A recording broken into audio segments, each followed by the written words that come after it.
सूत जी ने कहा, महात्माओं सुनो, एक तुंगभद्रा नदी के तट पर एक ब्राह्मण रहते थे जिनका नाम था आत्मदेव। उनकी एक पत्नी थी जिसका नाम धुंधली था। आत्मदेव तो बड़े ही धर्मवान ब्राह्मण थे, बड़े संतोषी ब्राह्मण थे। भगवान के चरणों में उनकी रति थी, प्रीति थी। लेकिन जो उनकी पत्नी थी धुंधली, उसके स्वभाव अच्छे नहीं थे। वो थोड़ा ब्राह्मण देवता से उल्टी थी। अब अक्सर देखने को मिल जाता है ऐसा, अगर पति देव सीधे हैं तो पत्नी देवता थोड़ा बिलक दिखती है।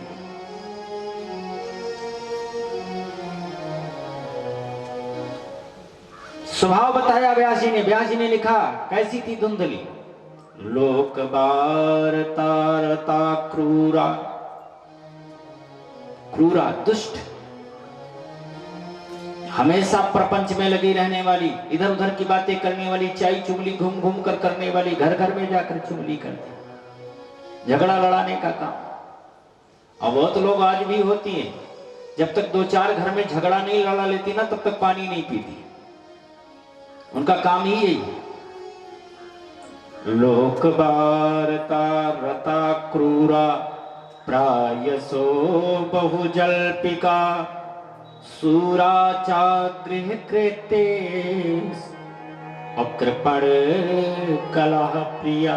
कृपण कलह प्रिया, बड़ी कंजूस और घर में रोज झगड़ा करने वाली, डेली झगड़ा करती, बड़ी कंजूस, किसी को एक पैसा दान करने वाली नहीं थी। लेकिन फिर भी ब्राह्मण देवता बड़े संतुष्ट थे। अच्छा, संतों का लक्षण भी यही है। हमसे लोग पूछते हैं कभी कभी, महाराज संत का लक्षण क्या है? तो संत के बारे में जानना तो बड़ा कठिन काम है। लेकिन हमारे समझ में एक बात आती है, एक बात समझ में आती है कि संत तो वही है भाई कि जो हर परिस्थिति में प्रसन्न रहे, भगवान जो भी कुछ दे दे उसी में आनंदित रहे, उसी में संतोष करे, वो संत है।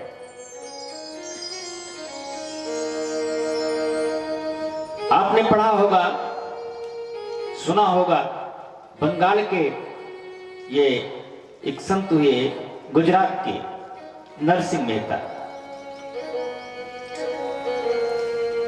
तुकाराम जी का नाम सुना होगा, एकनाथ जी का नाम सुना होगा। अच्छे अच्छे संत हुए। तुकाराम जी का क्या था? तुकाराम जी की पत्नी भी बड़ी झगड़ेलू थी, बड़ी करकसा, रोज बात बात में झगड़ा करने वाली, मारपीट तक हो जाती थी पति पत्नी में। लेकिन तुकाराम जी बड़े प्रसन्न रहते थे। एक दिन तो ऐसा हुआ कि घर में खाने के लिए कुछ नहीं था तुकाराम जी के। तुकाराम जी की पत्नी ने तुकाराम जी से कहा, महाराज आप घर में बैठे माला लिए राम राम करते रहते हो, इससे पेट थोड़ा ना बढ़ेगा। कई दिन हो गया घर में खाने के लिए नहीं, जाओ कुछ कमा के लाओ, कहीं से कुछ लाओ। तुकाराम जी ने कहा चलो ठीक है, कोशिश करते हैं। पड़ोस में गए, एक पड़ोसी से कहा भैया कुछ खाने के लिए दे दो, आज भगवान का भोग लगाना है, ठाकुर जी का भोग लगाने के लिए घर में कुछ नहीं है। तो उसके पास एक गन्ना था, गन्ना दे दिया। तुकाराम जी गन्ना लेकर आए, मुस्कुराते हुए कंधे पर रख कर। पत्नी बोली कुछ लाए हो? हाँ हाँ ये गन्ना लाया हूं, ठाकुर जी के सामने रख के भोग लगा दो। अब क्रोधित हो गई पत्नी तुकाराम जी की। गन्ना तुकाराम जी से छीना और छीन करके उसी गन्ने से तुकाराम जी के सिर पर दे मारा। बोलो शंकर भगवान की। और जैसे गन्ने से तुकाराम जी को मारा, गन्ना टूट गया, दो हो गया। तुकाराम जी नाचने लगे, मुस्कुराने लगे। पत्नी ने कहा अब क्या हुआ? बोले धन्य है प्रभु, कितना दयालु है भगवान। पत्नी ने सोचा इनको तो हमने डंडे से मारा और ये नाच रहे हैं, खुश हो रहे हैं। अरे महाशय क्या धन्य है, आपको डंडा पड़ गया इसलिए? बोले नहीं नहीं, मैं सोच रहा था कि गन्ना केवल एक है, हम दो हैं, कैसे काम चलेगा। लेकिन भगवत कृपा कितनी बढ़िया हुई कि यहां आते आते भगवान ने गन्ने को 2 कर दिया। बोलो शंकर भगवान की। ये संतों की दृष्टि है। तुकाराम जी कहते हैं, वाह प्रभु कितनी बड़ी कृपा आपकी है कि जो तुमने ऐसी पत्नी दी है। अगर सुशील और सुंदर पत्नी दिया होता तो शायद तुम्हारी मुझे याद ही ना आती। आपने ऐसी पत्नी देकर प्रभु मुझे बहुत अच्छा किया है। जब जब ये झगड़ा करती तब तब आपकी याद आ जाती। आपने तो सत्संग दे दिया है। बोलो शंकर भगवान की।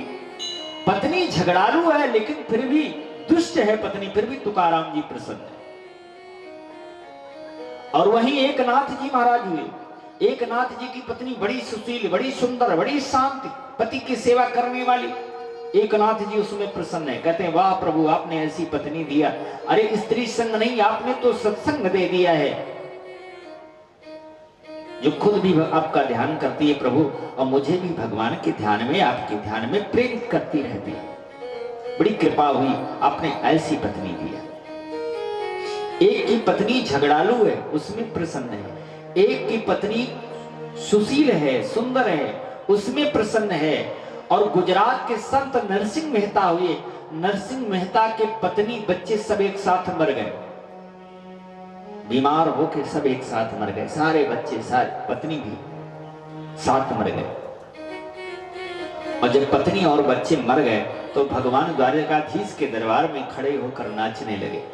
नरसिंह मेहता, लोगों ने कहा, पुजारी ने कहा, ये तो पागल हो गया। नरसिंह मेहता ने कहा, क्यों? अरे कहा, तुम्हारे पत्नी और बच्चे मर गए, तुम नाच रहे हो। तुकाराम जी ने कहा, बड़ा अच्छा हुआ। भला भया भागा जंजाल, गुजराती में बोले, भला भया भागा जंजाल, अब भजी सू श्री गोपाल। अच्छा हुआ है, जंजाल खत्म हुआ, अब निश्चिंत होकर भगवान का भजन करूंगा। बोलो शंकर भगवान की जय हो। ये संतों की दृष्टि है। एक की पत्नी सुशील है, उसमें प्रसन्न है। एक की पत्नी दुष्ट है, उसी में प्रसन्न है। एक की पत्नी बच्चे सब मर गए, वो उसी में प्रसन्न है। कैसी भी परिस्थिति आए, हर परिस्थिति में प्रसन्न रहना, ये संत का लक्षण है। हमेशा प्रसन्न, भगवान जो भी दे दे उसी में खुश, उसी में प्रसन्न रहो। सीताराम सीताराम सीताराम कहिए, जाहि विधि राखे राम, ताहि विधि रहिए। सीताराम सीताराम सीताराम कहिए, सीताराम सीताराम सीताराम कहिए, जाहि विधि राखे राम, ताहि विधि रहिए। सीताराम सीताराम।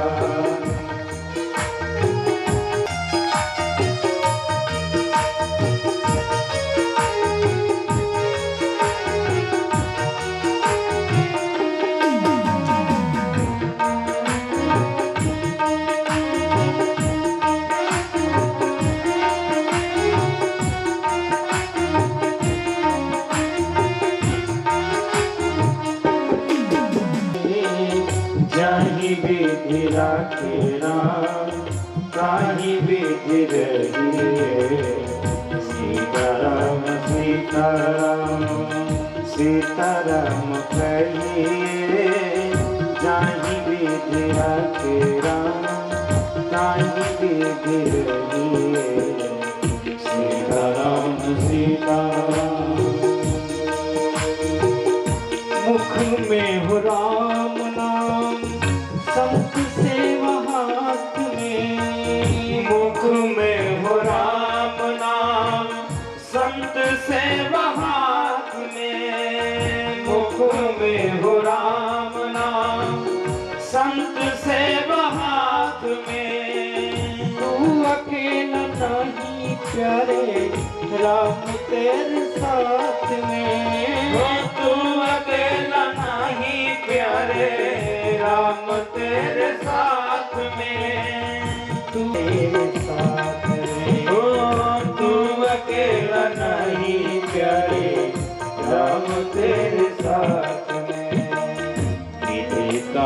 विधान विधि का विधान जाने हानि लाभ सही विधि का विधान जाने हानि लाभ सही जाहि विधि राखे राम ताहि विधि रहिए सीताराम सीताराम सीताराम कहिए जाहि विधि राखे राम ताहि विधि रहिए सीताराम सीताराम।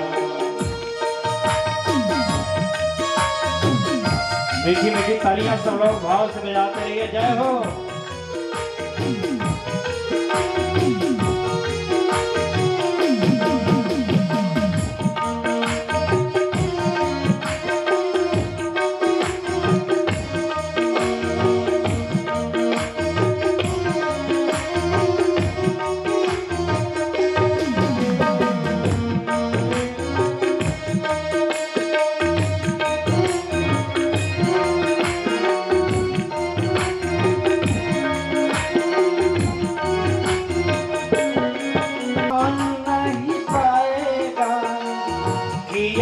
अपमान तो फिर मान नहीं पाएगा होगा प्यारे वही जो श्री राम जी को भाएगा होगा प्यारे वही जो श्री राम जी को भाएगा होगा प्यारे वही जो श्री राम जी को भाएगा होगा प्यारे वही जो श्री राम जी को भाएगा।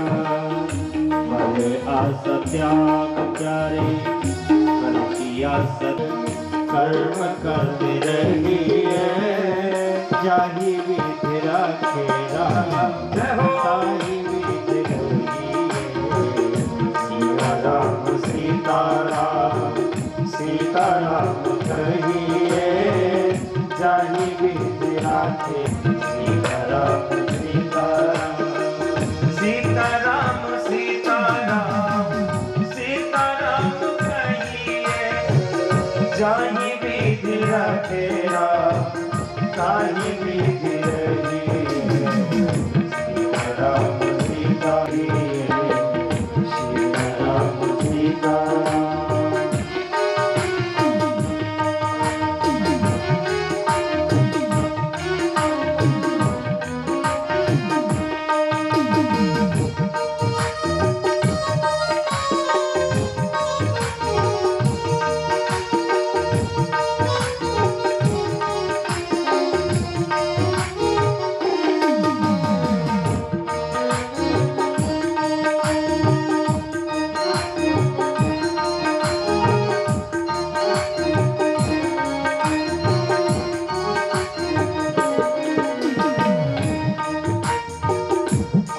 एक राम जी की दूजी आस तोड़ दे आशा एक राम जी की दूजी आशा छोड़ दे आशा एक राम जी से दूजा नाता तोड़ दे नाता एक राम जी से दूजा नाता तोड़ दे नाता एक राम दूजा नाता तोड़ दे नाता एक राम जी से दूजा नाता तोड़ दे नाता एक राम जी से दूजा नाता तोड़ दे नाता एक राम जी से दूजा नाता तोड़ साधु संग राम रंग रंग अंग अंग रहिए जाहि विधि राखे राम ताहि विधि रहिए सीताराम सीताराम सीताराम कहिए जाहि विधि राखे राम ताहि विधि रहिए सीताराम सीताराम सीताराम कहिए जाहि विधि राखे राम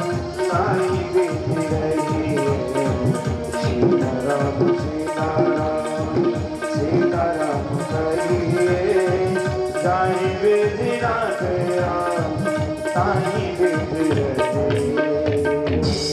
बोले श्री कृष्णचंद्र भगवान की जय हो। वैसे महाराज आत्मदेव के जीवन में कोई संकट नहीं था, उनको कोई दिक्कत नहीं थी, हर परिस्थिति में प्रसन्न। लेकिन जो उनकी पत्नी थी बड़ी असंतुष्ट रहने वाली, उनको संतोष नहीं था।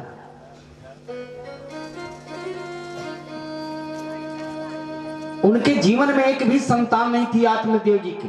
ध्यान दीजिएगा, आत्मदेव जी के जीवन में एक भी संतान नहीं, न बेटी न बेटा। लोग ताने मार रहे थे,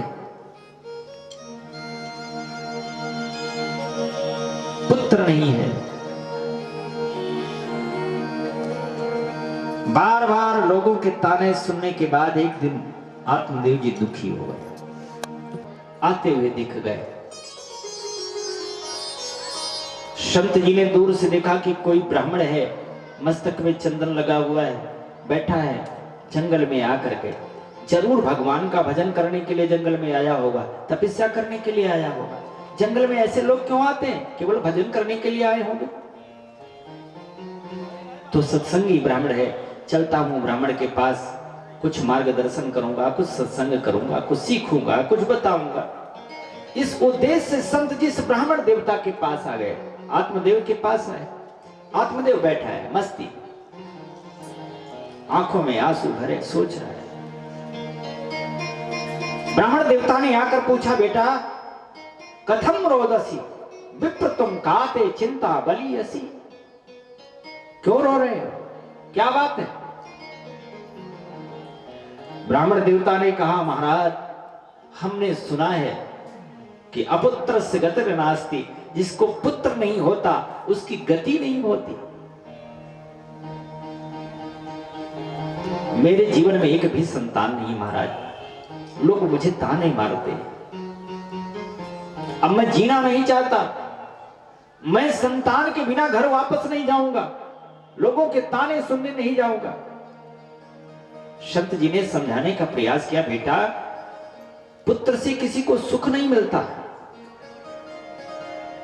अरे छोड़ो पुत्र और परिवार का झंझट, भगवान का नाम लो, भगवान का भजन करो। बहुत समझाया लेकिन तो आत्मदेव एक नहीं माने। आत्मदेव ने कहा, महाराज आप तो सन्यासी आदमी है, बाबा बैरागी आदमी, क्या जानो पुत्र का सुख।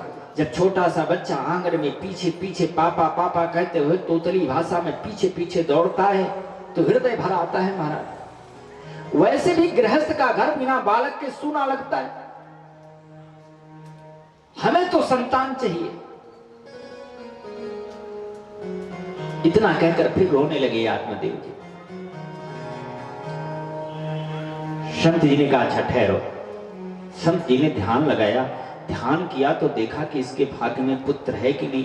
तो ध्यान करके देखा, संत जी को लगा कि इसके भाग्य में 7 जन्म तक संतान नहीं है।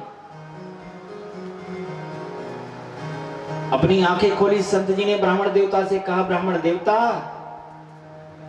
7 जन्मावधि तेन पुत्रो तो पुत्रो नयो चार नए बचा। 7 जन्म तक तुम्हारे जीवन में पुत्र नहीं है। इसी जन्म में नहीं, 7 जन्म तक तुम्हारे घर यहां बेटा नहीं होगा। अब तो ब्राह्मण देवता अपना सिर पटकने लगे पत्थर के ऊपर। संत जी ने कहा, ये क्या कर रहे हो? ब्राह्मण देवता ने कहा, महाराज आपने तो मेरा 7 गुना दुख और बढ़ा दिया। हमने सोचा था संत मिल रहे, कुछ ना कुछ कष्ट दूर होगा, लेकिन मुझे तो इसी जन्म की चिंता थी। आपने मेरा दुख 7 गुना और बढ़ाया, 7 जन्म का बता दिया। अब तो मैं आत्महत्या करके मर जाऊंगा। यही सिर पटक पटक के आपके सामने मैं शरीर छोड़ दूंगा महाराज। और एक बात सुन लो, अगर मैं मर गया ना तो इस ब्रह्म हत्या का पाप भी तुम्हें लगेगा। बोलो शंकर भगवान की। संत जी से कहा, ब्रह्म हत्या का पाप भी तुम्हें लगेगा। संत जी ने सोचा, मैं कहां आकर फंस गया इसके चक्कर में। अपना अकेले बढ़िया रास्ता जा रहा था। संत जी ने कहा, अच्छा भैया चिंता मत करो, तुम सर मत पटको, मरो मत। एक काम करो, झोले से फल निकाला, ब्राह्मण देवता को पकड़ाया, कहा ये फल लो और ले जाओ अपने पत्नी को दे देना, वो खा लेगी और कुछ दिन में तुम्हारे घर में संतान का जन्म हो जाए। ब्राह्मण देवता प्रसन्न हो गए, मारे खुशी के, महाराज हमारे घर में संतान, हाँ हाँ तुम्हारे घर में संतान होगा। फल लेकर दौड़े दौड़े ब्राह्मण देवता घर में आए, पत्नी को आवाज लगाया, सुनती हो? दौड़ के आई धुंधली, क्या है? लो ये संत जी ने मुझे प्रसाद दिया है, ये प्रसाद खा लो, हमारे घर में भी बच्चे की किलकारी गूंजेगी, हमारे घर में भी बालक का जन्म होगा। कुछ समय के बाद संत जी ने कहा है तुम अवश्य इस प्रसाद को खा लो। धुंधली ने कहा रुको रुको, ऐसे थोड़ो ना खा लेंगे, अरे संत का दिया हुआ प्रसाद है, कुछ स्नान कर लें, पूजा पाठ कर लें, शुद्ध हो जाए फिर खाएंगे। ठीक है ठीक है। फल ले जाकर के धुंधली ने रख दिया। ब्राह्मण देवता तो सोचे खा लिया होगा, लेकिन धुंधली कुतर्क करने लगी, खाऊं कि न खाऊं, सोच रही अपने मन में, पता नहीं कैसा सामान हो, क्या हो, खाने लायक हो कि ना हो। तब तक एक पड़ोसन आ गई धुंधली के यहाँ। पड़ोसन ने धुंधली से पूछ लिया, बहन आज तुम बड़ी चिंतित दिख रही हो, कुछ सोच रही हो क्या? बोली हाँ, मेरे पति एक फल लेकर आए, एक किसी संत ने दिया है, कहते खा लो, तुम्हारे यहाँ भी हमारे यहाँ भी संतान का जन्म होगा, संतान पैदा होगी। पड़ोसन ने कहा तो बहन खा लेना चाहिए तुम्हें, तुम्हारे घर में एक भी संतान नहीं है, अगर तुमने फल खा लिया तो संतान संत कृपा से हो जाएगा, इसमें क्या संदेह है?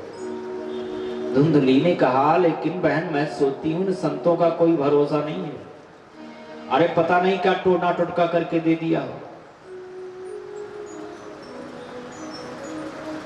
नहीं नहीं ऐसा संत ऐसा नहीं करते। अरे नहीं, अगर मैंने फल खा भी लिया तो फल खाने से समस्या है, मेरे पेट में बालक आ जाएगा, मेरा पेट बढ़ जाएगा। तो धुंधली ने कहा सुनो, समस्या ही समस्या बढ़ जाएगी मेरे लिए, अगर संतान मेरे पेट में आ भी जाएगी तो भी। फलवच्छेद गर्भस्यानि गर्भेडोदर वृद्धता, धुंधली कह रही है गर्भेडोदर वृद्धता, उदर बढ़ जाएगा। तो पड़ोसन ने कहा तो क्या होगा, क्या दिक्कत होगी?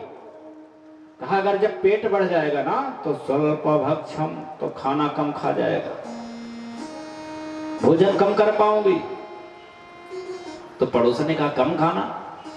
कहा नहीं नहीं, अगर मैंने कम खाया ना तो तत्व शक्ति मैं कमजोर होती चली जाऊंगी, बोलो शंकर भगवान की, कमजोर हो जाओ। अरे कहा तो कौन सा काम तुम्हें मेहनत करना है, कुछ दिन आराम करना, काम मत करना। तो कहा गृह कार्यम कथम भवेत, घर का कामकाज कौन करेगा?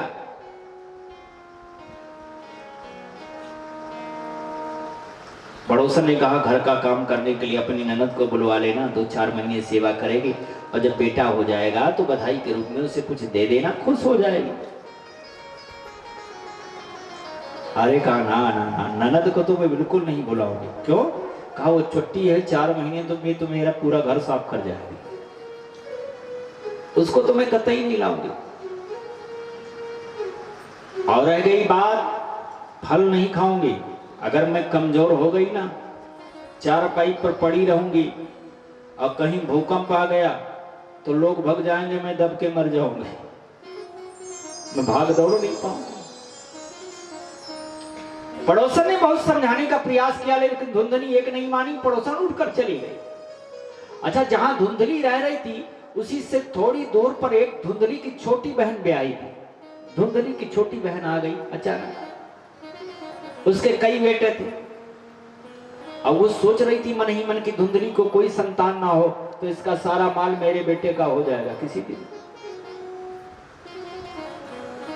धुंधली ने अपनी बहन से सारी बात बताई, छोटी बहन से बताई, मेरे पति देवता फल लेकर आए, कहते खा लो, तुम्हारे घर में भी संतान होगी। धुंधली की बहन ने वही कहा जो धुंधली चाहती थी। धुंधली की बहन ने कहा देखो बहन मत खाना, इन साधु संतों का कोई भरोसा नहीं, कब टोना टटका करके दे दे। धुंधली ने कहा बहन लेकिन मेरे मन में चिंता इस बात की होती है कि अगर मैं फल नहीं खाऊंगी तो संतान नहीं होगी। और संतान नहीं होगी तो पति को जवाब क्या दूंगी कि फल क्या किया हमने। धुंधली की बहन का इसका बड़ा सरल उपाय है। देखो, संतान पैदा करने में, लालन पालन करने में बहुत तकलीफ होती, बहुत दुख होता है। लालने पालने दुखम प्रसूतायास्त वर्तते। अब तुम इतना कष्ट क्यों सहोगी मेरे रहते हुए? इसकी छोटी बहन बोल रही धुंधली से, इतना कष्ट क्यों करोगी मेरे रहते हुए? अरे मुझे बेटा होने वाला है, कुछ दिन में बेटा होगा, और तुम गर्भवती होने का नाटक केवल करो, पति ना समझ पाए कि तुम्हारे उदर में बालक नहीं है। और जब मेरा बेटा हो जाएगा तो मैं चुपके से ला करके रातों रात तुम्हारे हवाले कर दूंगी, और तुम सुबह कह देना कि मेरे बेटा पैदा हुआ। धुंधली के मन में भी बात आ जाएगी, आ गई, ठीक कहती है, लेकिन इस फल का क्या करें? धुंधली के बहन ने कहा, ये फल गैया को खिला दो, अगर टोना टुटका किया होगा तो गैया मर जाएगी, तुम बच जाओगे। धुंधली ने वो फल गाय को खिला दिया। धुंधली पति को धोखा देती रही, गर्भवती बनने का नाटक करती रही। समय धीरे धीरे नजदीक आया। धुंधली के बहन को बेटा हुआ, रातों रात ला करके अपना बेटा धुंधली को दे गई। सुबह समाचार फैल गया पूरे गांव में कि भाई आत्मदेव के यहाँ बेटा पैदा हुआ है। बड़ा आनंद हुआ, बड़ा उत्सव हुआ, बड़े आनंदित हुए आत्मदेव जी महाराज। दरवाजे पर लोग, गांव के लोग बधाई देने आने लगे। वाह क्या बात है, आत्मदेव के भाग्य खुल गए। बड़ा सुंदर उत्सव हुआ। उसी के ठीक 3 महीने बाद जिस गाय को फल खिलाया था धुंधली ने, उस गाय से भी बेटा हुआ। त्रिमासे निर्गते चात साधेनु सुस्वे अर्भकम सर्वांग सुंदरम दिव्यम निर्मलम कनक प्रभम। ऐसा बालक हुआ जो सर्वांग सुंदर था, मनुष्य की तरह था पूरा अंग शरीर का, लेकिन उसका कान जो था वो गाय की तरह था, केवल गाय की तरह था, बाकी सारा शरीर मनुष्य की तरह। सुंदर बालक का जन्म गाय ने दिया। अब तो आनंद ही आनंद है। गांव के लोग कहने लगे, भैया अब देखो आत्मदेव की भागी, कहां एक भी बेटा नहीं था, अब भगवान देने लगा तो गैया भी बेटा देने लगी। बोलो शंकर भगवान की, गाय भी बेटा देना शुरू हो गई। दोनों का नामकरण संस्कार हुआ। देखो हमारे हिंदू धर्म में 16 संस्कार हैं। अब तो सारे संस्कार विलुप्त हो रहे हैं। किसी हिंदू से पूछा जाए कि 16 संस्कारों का नाम बता दो तो शायद नाम भी लोग नहीं बता पाएंगे। संस्कार विहीन होते जा रहे हैं, ये बड़ी विडंबना है। अब तो केवल 2 संस्कार बचा है, बाकी सब संस्कार गायब हो चुके। विवाह संस्कार और अंतिम संस्कार। धीरे धीरे विवाह संस्कार भी जा रहा है, संस्कार विहीन हो जा रहे हैं हम लोग। ये बड़े कष्ट की बात है। देखना, ये हमारा भारत सोने की चिड़िया इसीलिए कहा जाता था कि हमारे देश में संस्कार थे, हमारे देश के लोग संस्कारी होते थे, और होना भी चाहिए। हमारे देश में भगवान के जितने अवतार हुए हमारे देश में हुए, बड़े बड़े संतों का पदार्पण हमारे देश में हुआ, बड़ी बड़ी सतियां हमारे देश में अवतरित हुई। क्यों? क्योंकि हमारे देश में संस्कार थे। इसलिए हमारे देश को माता कहते हैं, भारत माता की जय। किसी देश को माता नहीं कहा जाता, इसलिए क्योंकि यहाँ के लोग संस्कारी होते थे। अब लोग संस्कार विहीन हो रहे। हम तो यही कहते हैं, भैया हमसे जो भी पूछता है, हम तो केवल यही सलाह देते हैं कि अपने बेटों को धन मत देना। अगर धन दे दिया आपने, अपने बच्चों को धन कमा कर दे दिया तो बच्चे बर्बाद हो जाएंगे, बिगड़ जाएंगे, निश्चित है। लेकिन धन देने के बजाय कहीं आप अपने बच्चों को संस्कारी बना दिया, संस्कार दे दिया, तो आपके बच्चे बहुत आगे निकल जाएंगे। उनको संस्कारी बनाओ। देहात में कहावत है, पूत कपूत तो का धन संचय, पूत सपूत तो का धन संचय। अगर पुत्र कपूत है तो उसके लिए भी धन की जरूरत नहीं, और पुत्र अगर सपूत है तो उसके लिए भी धन की जरूरत नहीं। धन तो बेटे के लिए आवश्यक ही नहीं होता। अगर पुत्र कपूता है तो आपने धन चाहे जितना बना दिया है तो बर्बाद कर देगा, और पुत्र अगर सपूत है, आपने बच्चे को धन नहीं दिया है तो धन तैयार कर लेगा। संतान के लिए धन की आवश्यकता नहीं, संतान को प्रेम करते हो, संतान को मानते हो तो उन्हें संस्कार दे दो। लेकिन बड़ी विडंबना है, लोग संस्कार कैसे देंगे? खुद संस्कारी हो तब ना।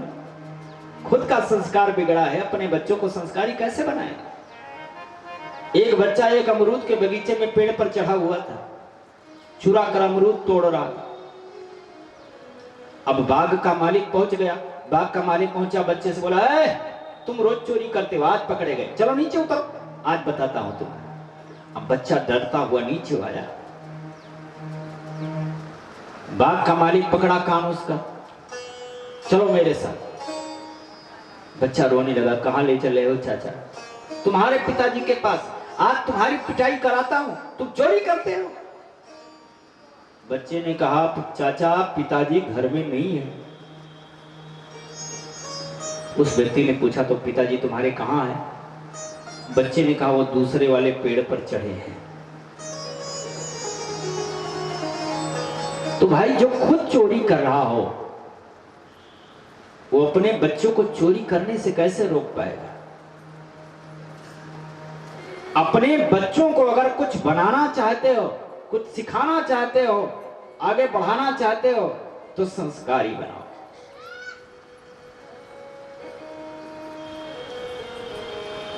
पहले हमारे यहां जब घर में भोजन बनता था, माताएं भोजन बनाती थी, बुजुर्ग माताएं जानती होंगी, हमने तो केवल सुना है। तो भोजन बनाने के पश्चात चूल्हे में आहुति करते थे, इष्ट देवता, अग्नि देवता, कुल देवता। फिर तुलसी पत्र पड़ता था भोजन में, ठाकुर जी का भोग लगता था, तो घर के लोग भोजन करते थे। अब ये सारी चीजें खत्म हो गई। ना कुल देवता इष्ट देवता के नाम आहुति होती है, और ना घर में तुलसी पत्र पड़ता है, भगवान का भोग लगता है। और जब भोग लगता था ना, तुलसी दल पड़ता था भोजन में, और प्रसाद हम सब लेते थे, खाना नहीं खाते थे, प्रसाद खाते थे। तब किसी को इतना बीमारी नहीं होती थी, sugar, heart, blood pressure, cancer, ये गंभीर बीमारियां कम होती थी, क्योंकि हम लोग प्रसाद लेते थे, उस अन्न में दोष नहीं रह जाता था। आज हम लोग खाना खा रहे हैं तो हर व्यक्ति बीमार, दवा के बल पर चल रहा है। इस संस्कार की वजह से समाज बिगड़ रहा है। पहले माताएं भोजन बनाती थी तो पहली रोटी जब तावे पर आवे तो उसे निकाल कर गाय के लिए रख देती थी। वो गाय का हिस्सा है, गाय को देना चाहिए। अगर हाथ उठवाया जाए कितने घरों में निकाला जा रहा है तो बड़ी शर्म आएगी, नहीं निकाला जाता, निकालना चाहिए। और जो लास्ट वाली रोटी तावे पर आती थी उस पर अधिकार कुत्ते का होता है, बोलो शंकर भगवान की, उसे कुत्ते को देना चाहिए। अब क्या करते हैं, उनको अमेठी जाना है, सुल्तानपुर जाना है, गौरीगंज जाना है, जल्दी जल्दी रोटी बनाया, पहली रोटी पति देवता, पति देवता को दे दिया। बेचारे गाय वाला हिस्सा खा के गाय बने रहते, और लास्ट वाला खुद खा लेती, हम नहीं कहेंगे क्या बन जाती, सारा दिन भौंकती हैं, गाय बना सुना करते।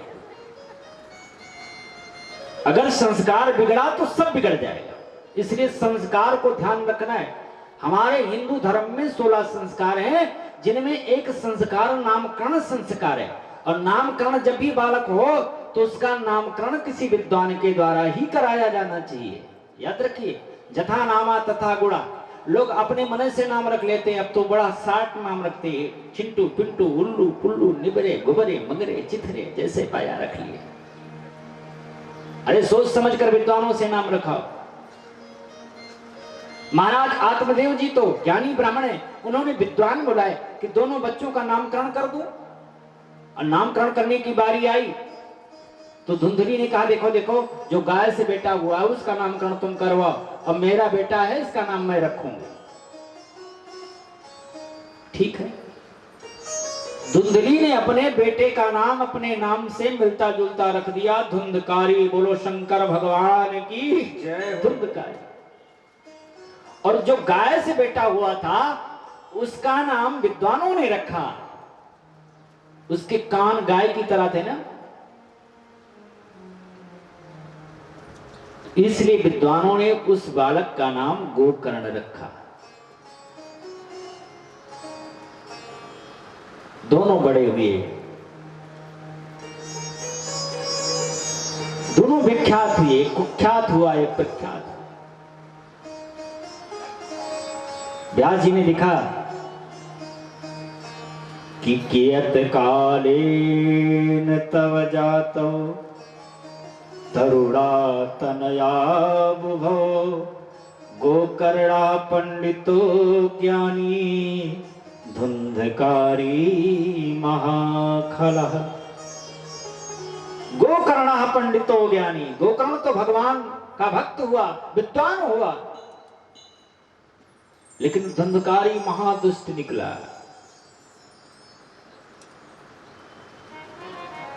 चोरी करता, जुआ खेलता, इधर उधर झगड़ा करता रहता। अच्छा, पढ़ लिख करके दोनों बच्चे बड़े हुए तो गोकर्ण जी महाराज तो तीर्थों में भ्रमण करने चले गए, भगवान का भजन करने लगे, तीर्थों में भ्रमण करने लगे।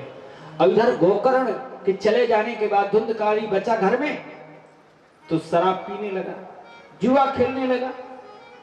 अच्छा, शराब पीने के लिए, जुआ खेलने के लिए पैसे चाहिए, तो घर में माता जी को डांट के, पिताजी को डांट के पैसा ले जाता, सारा पैसा ले जाकर के खत्म कर दिया। शराब पी करके, जुआ खेल करके घर का सारा बर्तन सामान बेच दिया। एक दिन पिताजी को पीट दिया पैसे के लिए, पिताजी परेशान होकर के घर बार छोड़ दिया। आत्मदेव जी घर छोड़ करके जंगल में आ गए, परेशान हो गए उस धुंधकारी से। जंगल में आकर बैठकर रोने लगे, क्वा तिष्ठामि क्वा गच्छामि क्वा मे दुखम बेहोहेत। कहां जाऊं, क्या करूं, कुछ समझ में नहीं आ रहा था, बैठे रो रहे थे। देखो यही स्थिति है। एक समय था कि आत्मदेव जी जंगल में बैठकर रो रहे थे, इसलिए कि मेरे बेटा नहीं है, और आज इसलिए रो रहे हैं कि मेरे बेटा है। बोलो शंकर भगवान की। बेटा नहीं होता तो भी रुलाता है, रहता है तो भी रुलाता है। बेटे के लिए तो जीवन भर रोने रोना है। बोलो शंकर भगवान की। रोने रोना, रो रहे हैं,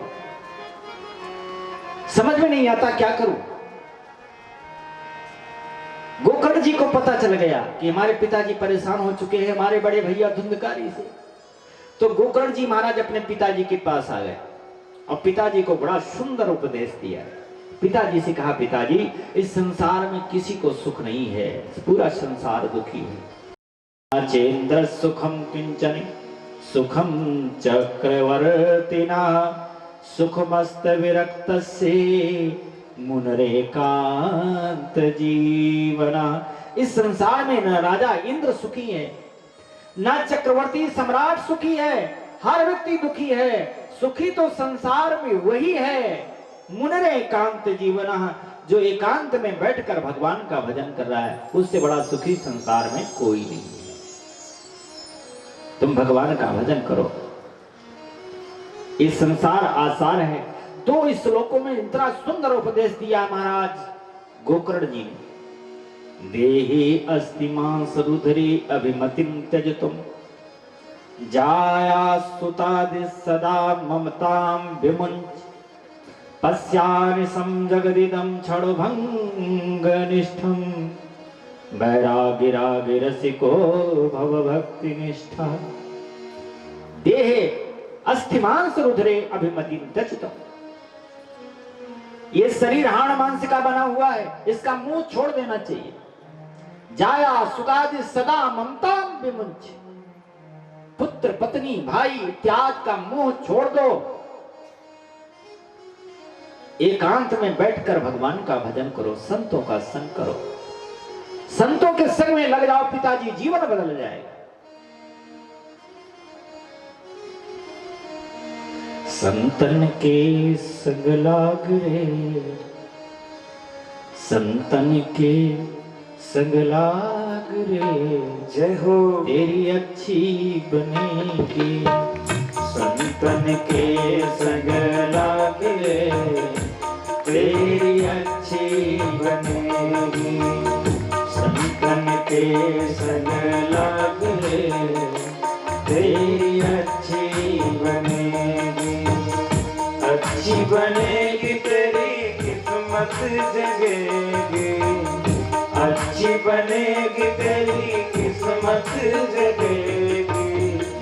ओए तेरो बड़ा भाग रे, तेरी अच्छी बनेगी।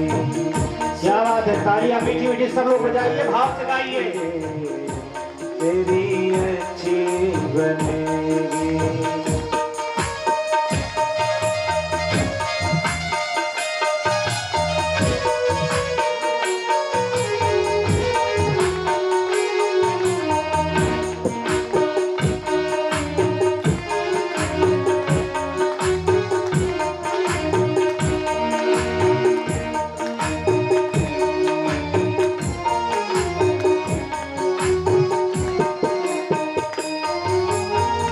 ध्रुव जी की बन गई, प्रहलाद की बन गई। ध्रुव जी की बन गई, प्रहलाद की बन गई। हरि सुमिरन में लागी रे, वो तेरी अच्छी बनेगी। संतन के संग लागी रे, तेरी अच्छी बनेगी।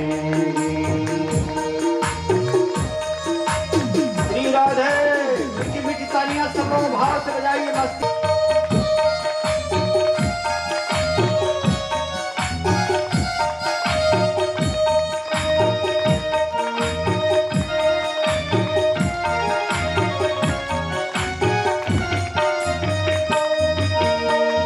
कागा से तो है हंस करेंगे, कागा से तो है हंस करेंगे।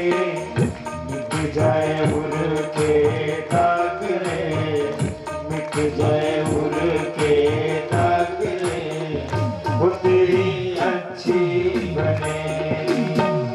संतन के संग लागी रे, तेरी अच्छी बनेगी।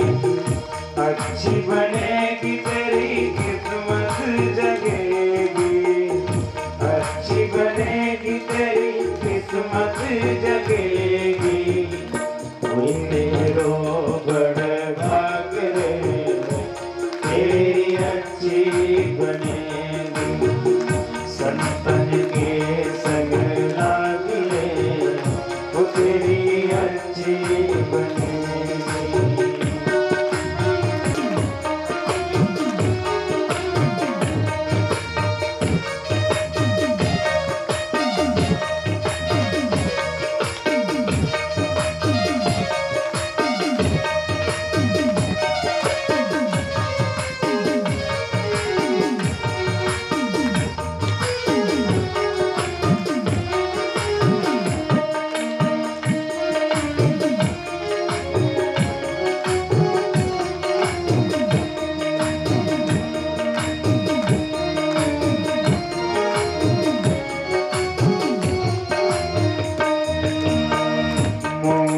सामे बहुत दिन सोए, मोहन सामे बहुत दिन सोए, बहुत दिन सोए, बहुत दिन सोए। मोहन सामे बहुत दिन सोए, मोहन सामे बहुत दिन सोए। अब तो जागिरे वो तेरी अच्छी बनेगी, जाग सके तो जागिरे तेरी अच्छी बनेगी।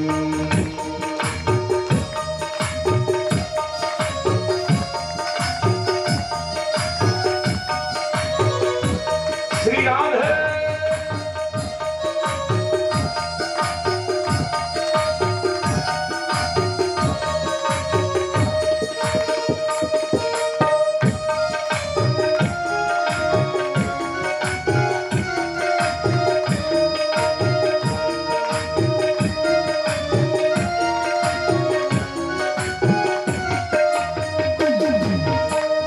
कहत कबीर राम सुमिरन में, कहत कबीर राम सुमिरन में, लागी सके तो लगी रे तेरी अच्छी बनेगी, लागी सके तो लगी रे तेरी अच्छी बनेगी, चंदन के संग लागी रे तेरी अच्छी बनेगी, चंदन के संग लागी रे तेरी अच्छी बनेगी, चंदन के संग लागी रे तेरी अच्छी बनेगी, चंदन के संग लागी रे तेरी अच्छी बनेगी, चंदन लागी रे तेरी अच्छी बनेगी। बोलिए श्री कृष्णचंद्र भगवान की जय हो। इदम क्षणभंगुनिष्ठ, ये संसार क्षणभंगुर है। वैराग्य राग रस को, अब वैराग्य के रस में इसका सबका त्याग करके वैराग्य के रस में आनंदित हो, संत का संग करके भगवान के समीप पहुंचने का प्रयास करें। बड़ा सुंदर उपदेश दिया। तो आत्मदेव जी तो घर छोड़कर जंगल में रहने लगे, भगवान का भजन करने लगे, लेकिन घर में बच गई मां धुंधली। एक दिन धुंधकारी ने अपनी मां की भी पिटाई कर दी पैसे के लिए। मां धुंधली ने जाकर के कुएं में गिरकर आत्महत्या कर दी। धुंधली मर गई। गोकर्ण जी दो तीर्थों में है, आत्मदेव जी जंगल में चले गए, धुंधली मर गई। अब घर में केवल धुंधकारी बच गया। अब तो घर में कोई रोकने टोकने वाला भी नहीं है। धुंधकारी का वेश्याओं से संग हो गया। 5 वेश्याएं घर में ले आए। शराब के लिए, जुए के लिए, वेश्याओं के लिए। उसे पैसा चाहिए था, पैसा था नहीं। पैसा कहां से लाए? तो चोरी करने लगा। चोरी करके लाता, जुआ खेलता, शराब पीता, वेश्याओं को प्रसन्न करता। स्थिति ये हो गई कि एक दिन धुंधकारी ने राजा के महल में चोरी किया, बहुत सारा सामान लूट कर लाया, सोना चांदी पैसे खूब लूट के लाया। घर में लेकर आया। वेश्याएं हैं, वेश्याओं ने देखा इतना माल, इतना सामान। धुंधकारी से पूछा कहां से लाए हो इतना? धुंधकारी ने कहा राजा के महल में आज हमने चोरी किया। शराब के नशे में धुत था धुंधकारी। वेश्याओं ने सोचा, आपस में विचार किया, हमारे पास तो इतना माल हो गया, इतना धन हो गया कि अब जीवन भर हम बैठ के खा सकते हैं। और एक बात यह है, आपस में वेश्याएं सलाह कर रही हैं, एक बात यह भी है कि अगर राजा को पता चल गया कि धुंधकारी ने चोरी किया है तो धुंधकारी तो फांसी पर चढ़ेगा, सूली पर इसे चढ़ाया जाएगा। और अगर कदाचित इसने मेरा नाम भी ले लिया कि हमने वेश्याओं के लिए चोरी किया तो हम लोग भी फांसी पर चढ़ जाएंगे। तो इसलिए पैसा तो अपने पास पर्याप्त हो ही गया, क्यों ना धुंधकारी को हम मार दें। इसका जिंदा रहना ठीक नहीं है, क्यों ना किसी दिन उसके मुख से निकल ही जाएगा कि हमने राजमहल में चोरी किया। शराब के नशे में धुत था धुंधकारी, चारपाई में बांध दिया वेश्याओं ने, चारपाई पर पड़ा हुआ था, बांध दिया वेश्याओं ने धुंधकारी को, और गला दबा दबा कर लगी मारने। धुंधकारी मर नहीं रहा है, देखो पापी बहुत जल्दी नहीं मरता, बोली शंकर भगवान की। मर नहीं रहा धुंधकारी। तो फिर वेश्याओं ने क्या किया, व्यास जी महाराज ने लिखा, तब कंगार समूहांश तन्मुखे विचक्षु, आग का जलता हुआ अंगारा ले जा करके, बड़ा सा आग का गोला ले जा करके उसके मुंह में ठूस दिया। धुंधकारी छटपटा छटपटा कर मर गया, उसके प्राण निकल गए। अग्नि ज्वालात दुखेन, अग्नि ज्वालात दुखेन व्याकुलो निधनम गतः, मर गया। और जो मर गया, वेश्याओं ने जल्दी जल्दी घर में ही दफना दिया धुंधकारी को, और दफना करके वहां से सारा माल लेकर वेश्याएं चंपत हो गई। बोलो शंकर भगवान की, गायब हो गई।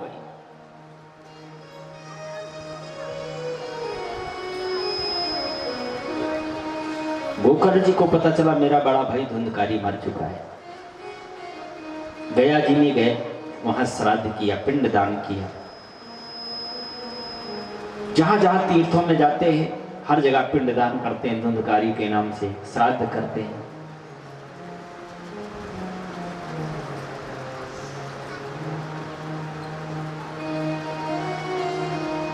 काफी दिन ऐसे व्यतीत हो गए गोकर्ण जी को घूमते घूमते। एक दिन अपने गांव की ओर आए, रात्रि हो चुकी थी। गोकर्ण जी ने सोचा आप किसी के घर में क्यों जाए, मेरा अपना घर है, चलते हैं अपने घर में आराम करते हैं, रात्रि का वक्त है, अपने घर में सो जाएंगे। रात्रि का वक्त था, घर में आया, चारपाई निकाली, आंगन में डाला चारपाई, लेट गए, विश्राम करने लगे गोकर्ण जी महाराज। आधी रात हुई, थोड़ी देर बाद ये धुंधकारी प्रेत बन गया था और विभिन्न रूपों को बदलकर कभी भैंसा बन जाता, कभी हाथी बन जाता, कभी गधा बन जाता, विभिन्न रूपों को बदल बदल करके धुंधकारी गोकर्ण के सामने प्रकट होने लगा। फिर मानव रूप में प्रकट हो गए। गोकर्ण जी महाराज देख रहे थे, उठकर बैठे। कौन हो तुम? गोकर्ण जी बोलने लगे। पूछा, बोल नहीं पा रहा। कमंडल से जल निकाला, मंत्र पढ़ा और मंत्र पढ़ करके छींटा मारा। जैसे छींटा मारा, गोकर्ण ने पानी का उस धुंधकारी के ऊपर, वो प्रेत बोलने लगा, भैया मेरा नाम धुंधकारी है, अहम भ्राता त्वदीयोऽस्मि धुंधकारीत नामतः स्वकीयेनैव दोषेण ब्रह्मत्वं नासितं मया।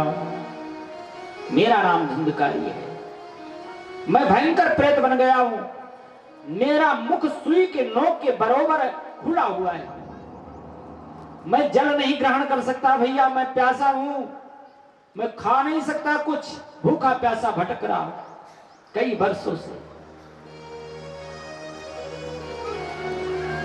आप कृपा करके मेरे इस कष्ट को दूर करो। हमने बहुत पाप किया अपने जीवन में, मुझसे बहुत बड़ा अपराध हुआ, बड़ा पश्चाताप हो रहा है, लेकिन भैया आप कुछ कर सकते हो तो तुम ही कर सकते हो, कुछ करो। गोकर्ण ने आश्वासन दिया, धुंधकारी तुम चिंता मत करो, वैसे तो मैंने तुम्हारे कल्याण के लिए तमाम तीर्थों में पिंडदान किया, श्राद्ध किया, फिर भी तुम्हें कल्याण नहीं हुआ। नहीं महाराज, मेरा कल्याण नहीं हुआ। तो ठीक है, तुम चिंता मत करो, हम कोई ना कोई उपाय खोजेंगे। सुबह हुई, गोकर्ण जी उठे, नित्य क्रिया से निवृत्त हुए। सूर्य देवता जब प्रकट हुए, सूर्य देवता के परम भक्त थे गोकर्ण जी महाराज।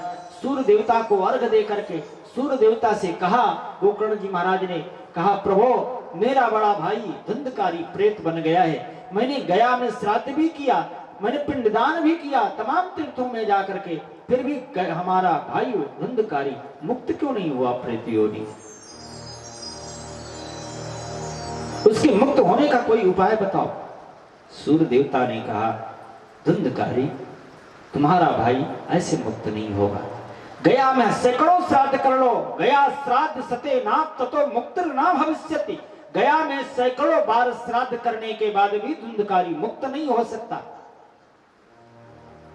तो फिर उसकी मुक्ति का कोई मार्ग बताओ। सूर्य देवता ने कहा, कर सकते हो तो एक मार्ग मात्र है। कौन सा मार्ग? श्रीमद् भगवान मुक्ति, श्रीमद् भगवान मुक्ति सप्ताहम वाचनम कुरु। अगर कर सकते हो गोकर्ण, तो अपने भाई धुंधकारी को सप्ताह परायण श्रीमद् भागवत की कथा सुना दो। जिसको गया श्राद्ध से भी मुक्ति नहीं मिलती, जिसको तीर्थों में श्राद्ध करने के बाद भी मुक्ति नहीं मिलती, तो उसको एक बार श्रीमद् भागवत की कथा सुना देने से वो भी मुक्त हो जाता है। तुम भागवत की कथा सुनाओ। बस क्या था, गोकर्ण जी ने देर नहीं लगाई, तैयारी बनाई भागवत की। तमाम श्रोताओं को आमंत्रित किया, घर घर जाकर के हाथ जोड़ जोड़ करके आमंत्रित किया, जैसे हमारे श्रीवास्तव जी ने आप सब लोगों को आमंत्रित किया है। सबको निमंत्रण दिया, भैया मेरे यहाँ भागवत हो रही, आना है। सब लोग आए और महाराज गोकर्ण जी ने कथा आरंभ करी। जैसे कथा आरंभ हुई, कीर्तन होने लगा, धुंधकारी प्रेत रूप में आकर प्रकट हो गया। भैया मैं कहां बैठ जाऊं, मैं कथा सुनने के लिए कहां बैठूं? देखो, स्थान निश्चित होना चाहिए। हमने कल ही बताया था कि स्थान का बड़ा महत्व है कथा सुनने का। जहां बैठो कोशिश करो प्रतिदिन उसी जगह पर बैठो। स्थान का भी बड़ा महत्व होता है। तुलसीदास जी के जीवन की घटना याद होगी आपको। तुलसीदास जी चित्रकूट गए, तो चित्रकूट में उनके जीवन में एक घटना मिलती है कि एक दिन उनको एक प्रेत मिल गया, तुलसीदास जी को प्रेत मिला। तो प्रेत से तुलसीदास जी ने कहा, गोस्वामी जी ने कहा कि भैया अगर तुम मेरी कुछ मदद कर सकते हो तो मुझे भगवान के दर्शन करा दो। प्रेत बोला गोस्वामी जी से, कहा महाराज अगर मैं भगवान का दर्शन करा सकता तो मैं खुद प्रेत बना क्यों घूमता? और कुछ मांगो तो मैं दे सकता हूं, लेकिन भगवान का दर्शन मैं नहीं करा सकता। अच्छा तो फिर मार्ग तो बता ही सकते हो। हाँ, तुम एक काम करो, चित्रकूट में एक महात्मा कथा करते हैं, भगवान की कथा नित्य करते हैं, और उन वहां तमाम श्रोता इकट्ठा होते, कथा सुनने आते। उसमें जो श्रोता सबसे पहले आता हो, ध्यान रखना, गोस्वामी जी से कहा जो सबसे पहले आता हो और सबसे बाद में जाता हो और प्रतिदिन एक ही स्थान पर बैठता हो, तुम जांच लेना ठीक से, उसी श्रोता का तुम पैर पकड़ लेना और वो तुम्हें भगवान का दर्शन करा देगा। बोलो शंकर भगवान की। अब तुलसीदास जी को ये जांचने के लिए कई दिन कथा में जाना पड़ा, रोज जाते और कथा में पहले पहुंच जाते, इसलिए कि सबसे पहले कौन आता है। कथा खत्म हो जाती, पूरी हो जाती, तो सबसे बाद में जाते, सबसे बाद में कौन जाता है, एक ही स्थान पर कौन बैठता है, ये सब करते उनको कई दिन लग गए। एक दिन समझ में आ गया, एक वृद्ध आता था, एक पेड़ के सहारे सबसे पहले आता था, बैठ जाता था और कथा पूरी हो जाए, आरती हो जाए, प्रसाद ले ले, सारे श्रोता चले जाए, सबसे बाद उठ कर जाता था।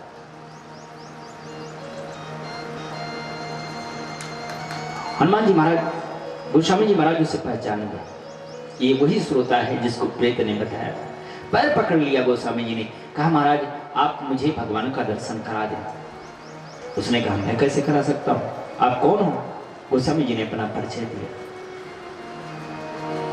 पहले तो हटाने का प्रयास किया उस श्रोता ने, लेकिन जब बार बार आग्रह किया गोस्वामी जी महाराज ने, महाराज मुझे दर्शन करना है, आप ही करा सकते हो, तो उस श्रोता ने अपना परिचय दिया। कहा तुमने ठीक किया, मेरा नाम हनुमान है, मैं प्रतिदिन कथा सुनने आता, अब मैं तुम्हें भगवान का दर्शन कराऊंगा, समय आने दीजिए।